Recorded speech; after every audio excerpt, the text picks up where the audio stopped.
Uy, es un legado complicado porque siempre cuando tu padre te lega algo, tiene que ver con un sentido de la responsabilidad, ¿no? Okay. Y si no obedeces al legado del padre, entonces parecería una traición tremenda, ¿no? Yo pienso, por ejemplo, en el fantasma del padre de Hamlet, que se le aparece en el castillo del Sinor y le dice, acuérdate de mí, yo hice tantas y tantas cosas y a mí me asesinaron y tú tienes que vengarme, y le da pues un mandato tremendo, ¿no? Entonces los padres yo creo que nos enseñan muchas cosas y nos ponen a prueba y es difícil.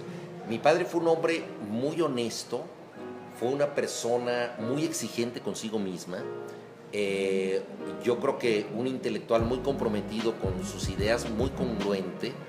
Y yo creo que el principal legado de él para mí es eso, la honestidad, la lealtad a las ideas y tratar de ser congruente con lo que uno piensa, de no transigir.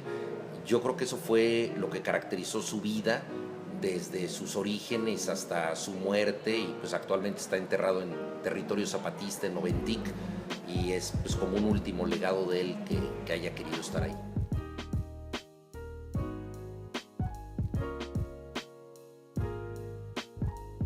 Yo creo que hay más lectores infantiles debido a la promoción muy justificada y muy necesaria de este tipo de libros, porque los niños no necesariamente deciden leer en las escuelas, pero afortunadamente hay programas de apoyo a la lectura entre los niños, y en los últimos 30 años han surgido editoriales muy buenas que hacen libros a precios asequibles, con ilustraciones atractivas. Entonces yo creo que se les ha brindado una oportunidad a los niños y se les ha estimulado de manera apropiada.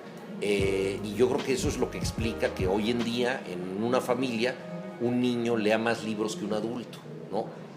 Los adultos, desgraciadamente, pues muchos de ellos no tuvieron estas posibilidades y no son lectores hoy en día.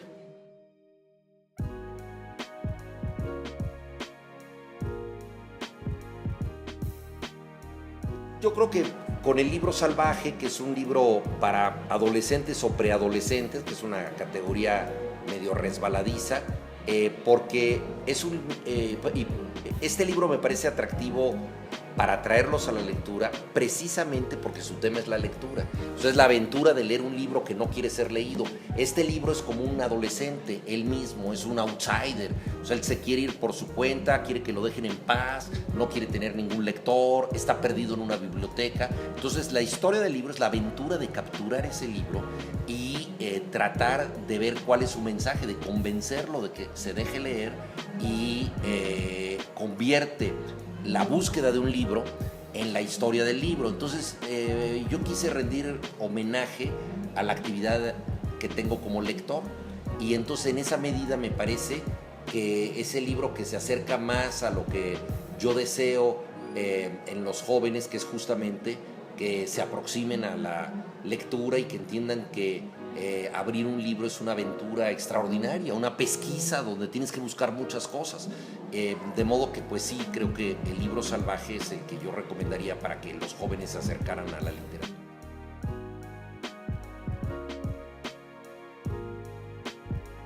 Uy, pues es difícil. A ver, Sergio Pitol, de quien vengo a hablar ahora, no nació en Jalapa, nació en Puebla por una cuestión médica, simplemente que fue ahí su familia al hospital, y él había crecido en Potrero y luego en Córdoba, pero se afincó en Jalapa, y sin lugar a dudas es un escritor que cambió la historia de la literatura mexicana, y hoy en la conferencia pues trataré de demostrarlo. Hay escritores que no han nacido aquí, como Marco Tulio Aguilera Garramuño, que es un escritor colombiano, gran cronista, un novelista torrencial, sumamente intenso, cuentista también muy eficaz, que me parece muy interesante. Escritores un poco más jóvenes, yo pensaría en Rafael Antúnez, por ejemplo, que tiene unos cuentos muy buenos, o en José Homero, que ha sido un crítico que yo tuve la suerte de publicar en la Jornada Semanal y que también es un autor de creación significativo. Autores veracruzanos que no necesariamente son nacidos en Jalapa, pero que han vivido aquí, pensaría yo en Juan Vicente Melo, que probablemente escribió la novela con el más alto grado de complejidad, y no lo digo como una crítica, sino como un elogio, la novela más arriesgada en su forma y su contenido, que es La obediencia nocturna. Pienso también en Luis Arturo Ramos, un escritor extraordinario que hizo buena parte de su trayectoria en Jalapa, y me parece que está por volver, porque se fue mucho tiempo a dar clases a Estados Unidos. En fin, yo creo que hay una pléyade de muy buenos escritores veracruzanos o de Jalapa, o que han venido de otros lados y aquí se han afincado. Pienso, por ejemplo, en el ensayo, en Pablo Sol, hijo de Manuel Sol, un gran académico de Jalapa. Pablo Sol acaba de publicar un libro fantástico sobre esta dualidad del bien y del mal en la literatura, la miseria del hombre y la gloria del hombre. Y él analiza esta dualidad desde los clásicos grecolatinos hasta el siglo de oro y el Renacimiento. Entonces, digo, yo creo que hay una vida intelectual muy rica aquí en Jalapa.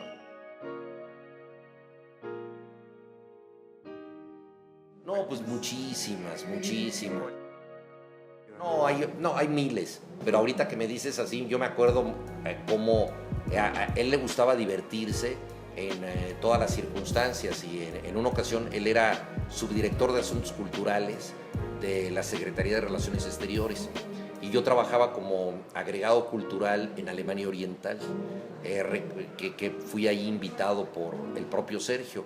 Entonces él fue en una visita oficial y se reunió con burócratas y con funcionarios, y los burócratas pues le empezaron a decir cosas muy aburridas y todo, y entonces él empezó a hablarles de un personaje totalmente inventado, que era una generala mexicana de la Revolución Mexicana, que había sido una persona amiga de Diego Rivera, de Orozco, luego había conocido a Trotsky, era una borracha terrible y que había ayudado a crear la cultura mexicana, y que a él le parecía muy raro que no la conocieran en Alemania, y que tenían que hacer una exposición sobre ella, y que le decían la seca porque se le había secado un brazo de una manera sorprendente, y entonces todo era inventado. Yo nada más veía cómo él estaba divirtiéndose, encandilando, porque era una historia muy buena, a los funcionarios de la Alemania comunista, y todo nada más pues, para pasar un buen rato, porque ya estaba cansado de tantos trámites burocráticos. Entonces eso era Sergio, reinventaba la realidad según le convenía.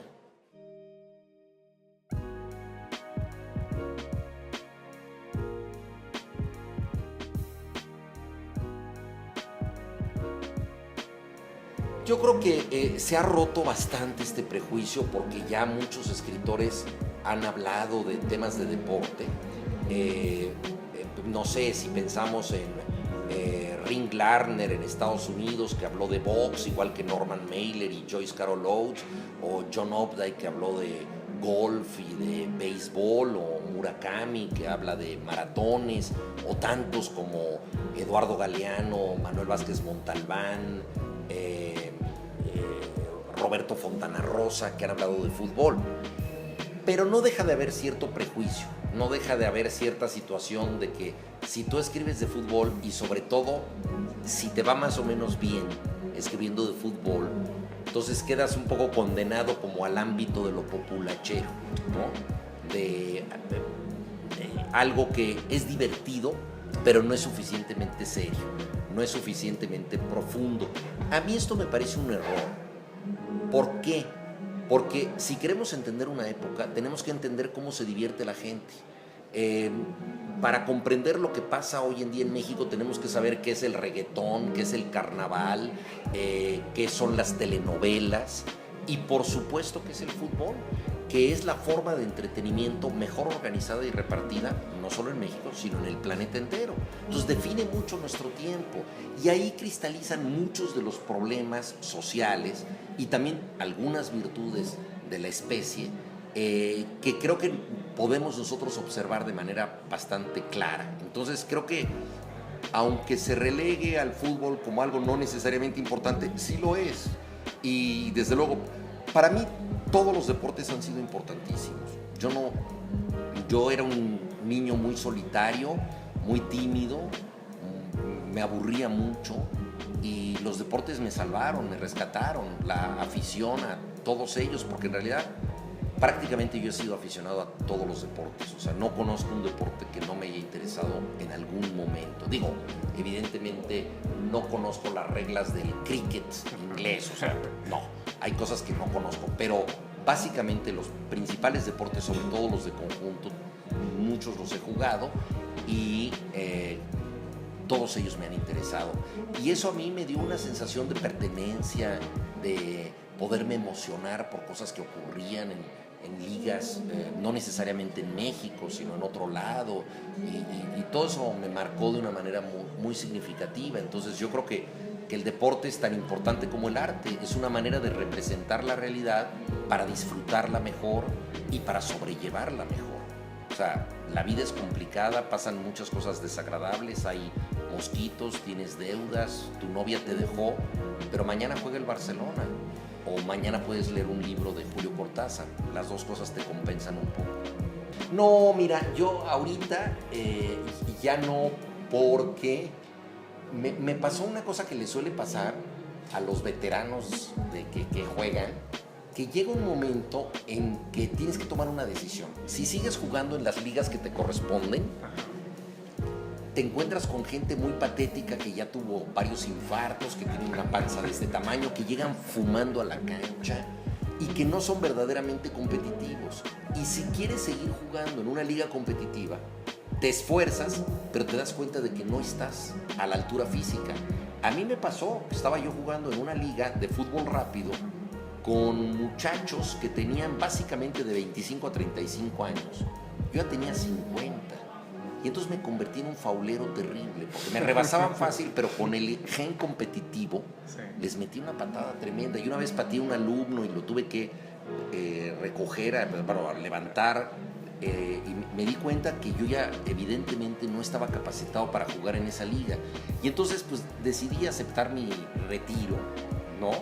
Y no estar en una liga patética. Y entonces, bueno, simple y sencillamente pues corro, hago ejercicio por mi cuenta, pero ya no hago, juego tenis de vez en cuando, pero ya no juego fútbol, cosa que extraño mucho, pero también creo que ya no tengo condiciones. Te tienes que resignar a algunas cosas en la vida. No, pues nada más dar las gracias por estar aquí y contentísimo siempre de venir a Jalapa. Vine muchísimas veces a quedarme en casa de Sergio Pitol cuando él vivía aquí, un grandísimo amigo, y bueno, a través de él conocí mucha gente y pues todo lo que tiene que ofrecer esta maravillosa ciudad.